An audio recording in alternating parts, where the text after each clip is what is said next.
আসসালামু আলাইকুম dear learners. গত ক্লাসে আমরা প্রিপোজিশনের প্রকারভেদ, সংজ্ঞা এইগুলো সম্পর্কে আলোচনা করেছিলাম।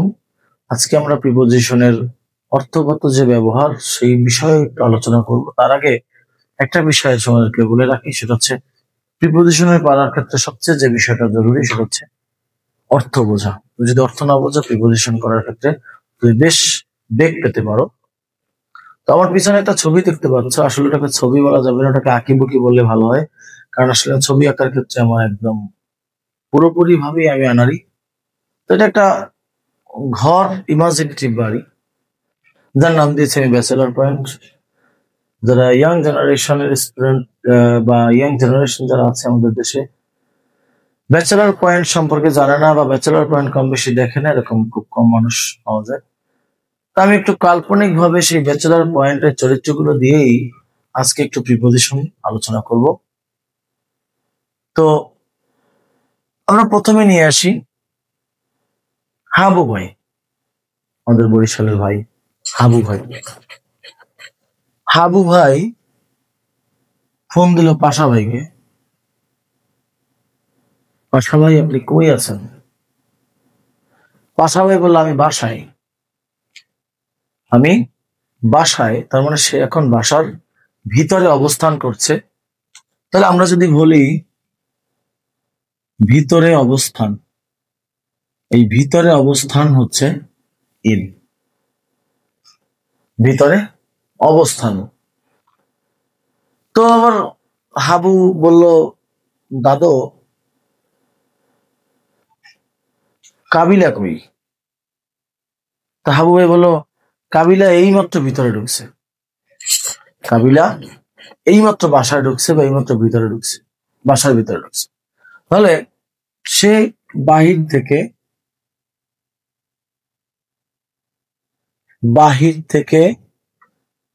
ভিতরে প্রবেশ,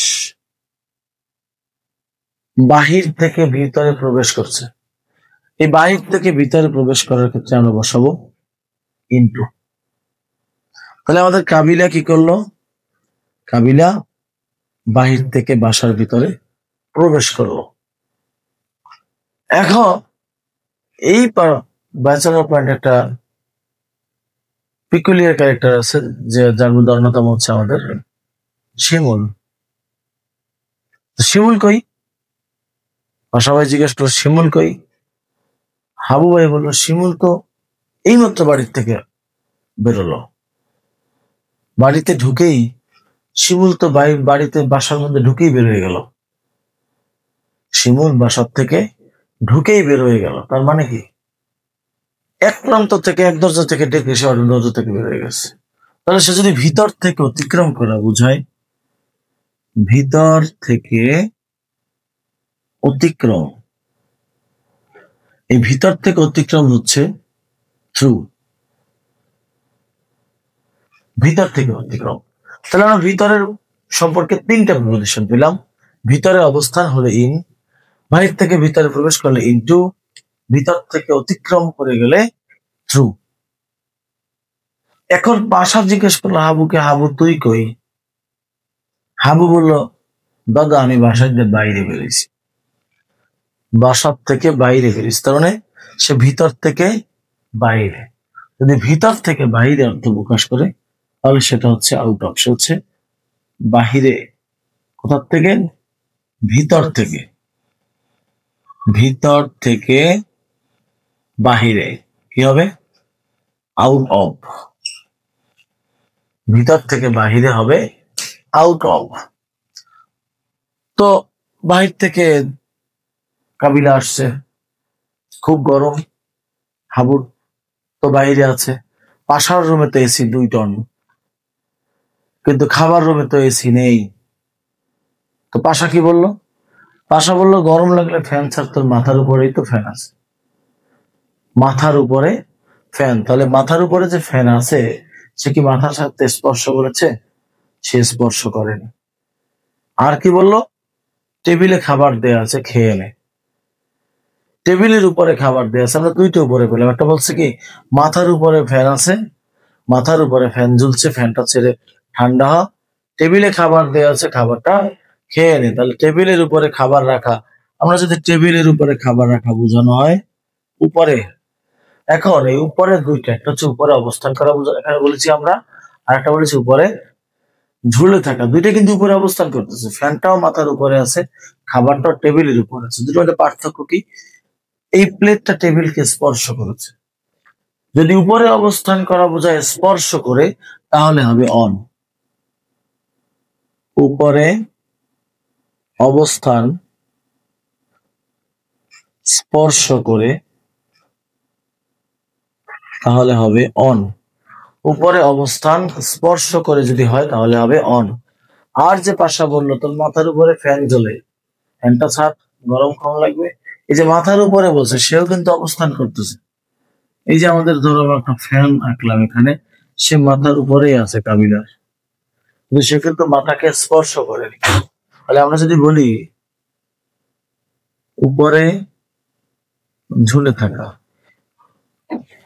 উপরে ঝুলে থাকা যদি আমরা বলি তাহলে হবে above. The fan is above the head, fan মাথার উপরে। তাহলে আমরা উপর থেকে দুটো পেলাম এখন পর্যন্ত। একটা হচ্ছে উপরে অবস্থান স্পর্শ করে, সে হচ্ছে অন। উপরে অবস্থান স্পর্শ না করে কিংবা উপর থেকে উপরে অবস্থান উপরে ঝুলে থাকা, সে হচ্ছে অ্যাবভ। এখানে কিন্তু উপরে শেষ নয়, উপরে আরো আছে। হাবু কথা বলতে বলতে উপর দিকে তাকালো, তার মাথার উপর দিয়ে প্লেন উড়ে গেছে, তার মাথার উপর দিয়ে প্লেন উড়ে গেছে, তার মানে সে প্লেন উপর থেকে অতিক্রম করেছে। তাহলে আমরা যদি বলি উপর থেকে অতিক্রম, ওভার, ওভার দ্য হেড, উপর থেকে অতিক্রম করা হবে ওভার। এখন পাশাপাশি হাবুকে বলল জাকির কই, জাকির কোথায়? বজরা বাজারের জাকিরা কোথায়? সে পাশা বলল জাকির আমার সাথে, জাকির আমার সাথে, বা জাকির হাবু ভাইয়ের সাথে, তার মানে সঙ্গে বা সাথে। এই সঙ্গে বা সাথে with, Zakir is with me, Zakir আমার সাথে। এখন তাহলে এই যে আমরা বললাম এক একটা প্রিপজিশনের অর্থ, যেমন the plate is on the table, plate টেবিলের উপরে। Pasha is in the house, Pasha ঘরের মধ্যে।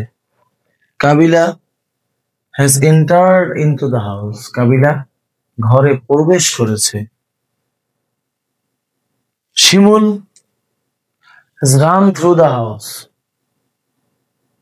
শিমুল has run through the house, Shimul বাড়ির মধ্য দিয়ে দৌড় দিয়েছে।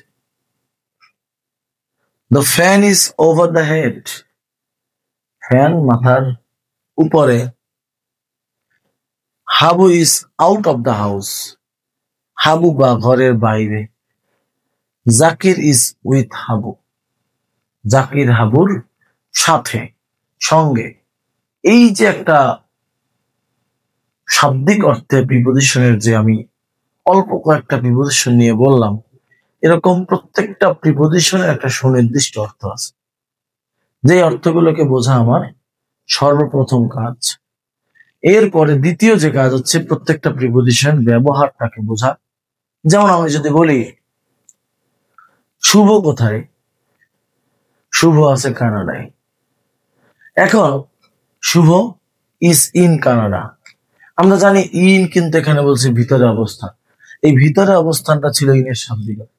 কিন্তু যখন বললাম শুভ কানাডায় আছে, শুভ ইজ ইন কানাডা, এই ইন কানাডা এখানে কিন্তু দেশের আগে বসে, এই ইন কানাডাটা ইনটা দেশের আগে ইন বসে। এটা হচ্ছে ইনের ব্যবহার স্থানগত। আবার যদি বলি পাশা কোথায় ছিল, পাশা ওয়াজ এট কাশিমপুর ইন ঢাকা, পাশা ছিল কাশিমপুরে, ঢাকার। ইন ঢাকা এট কাশিমপুর। দুটো স্থান থাকলে ছোট স্থানের আগে ইন বসেছি এট, বড় স্থানের আগে বসেছি ইন।